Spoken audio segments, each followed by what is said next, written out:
શહેર DCB police સ્ટેશનમાં સન 2025ના વર્ષમાં તારીખ 1/4/2025 થી 22/12/2025 દરમિયાન પકડાયેલ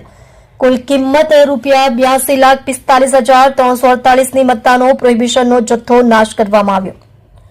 સુરત શહેર ડીસીબી પોલીસ સ્ટેશનમાં સન 2025ના વર્ષમાં 1/4/2025 થી 22/12/2025 દરમિયાન પ્રોહિબિશનના ગુનાઓમાં કબજે કરવામાં આવેલ ભારતીય બનાવટનો ઇંગ્લિશ દારૂનો જથ્થો નાશ કરવા માટે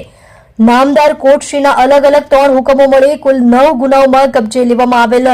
વગર પાસ પરમિટનો ગેરકાયદેસરનો ભારતીય બનાવટનો ઇંગ્લિશ દારૂનો જથ્થો પોલીસ કમિશનર શ્રી સુરત શહેરના નિયત કરવામાં આવેલ પ્રક્રિયા મુજબ કમિટીના સભ્ય નાયબ કલેક્ટર અને sub divisional magistrate Shri city પ્રાંત ઉત્તર વિભાગ સુરત શહેર તથા મદદનીશ police commissioner crime branch Surat શહેર તથા અધિક્ષક શ્રી નશાબંધી અને આબકારી સુરત શહેર તથા police inspector Shri DCB police station Surat આરોગ્ય વિભાગના મેડિકલ ઓફિસર શ્રી તેમજ ફાયર માર્શલ લીડર શ્રીનાઓની હાજરીમાં સુરત મહાનગરપાલિકાના 2 રોલરથી બમરોલી ગામ 4 રસ્તા મિલન પોઈન્ટ આગળ તિરુપતિ રોડ ડુંડી ગામની સીમમાં સીઈટીપી પ્લાનવાળા બિનવપરાશ રોડ પાસે ગેરકાયદેસરનો ભારતીય બનાવટનો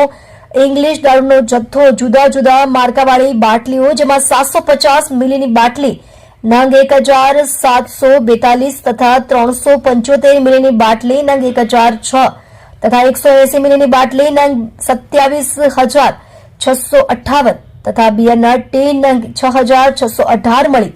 નાની મોટી બાટલીઓ કુલ નંગ 37,024 કુલ કિંમત ₹82,45,348ની મત્તાનો આજ રોજ તારીખ 9/1/2026ના રોજ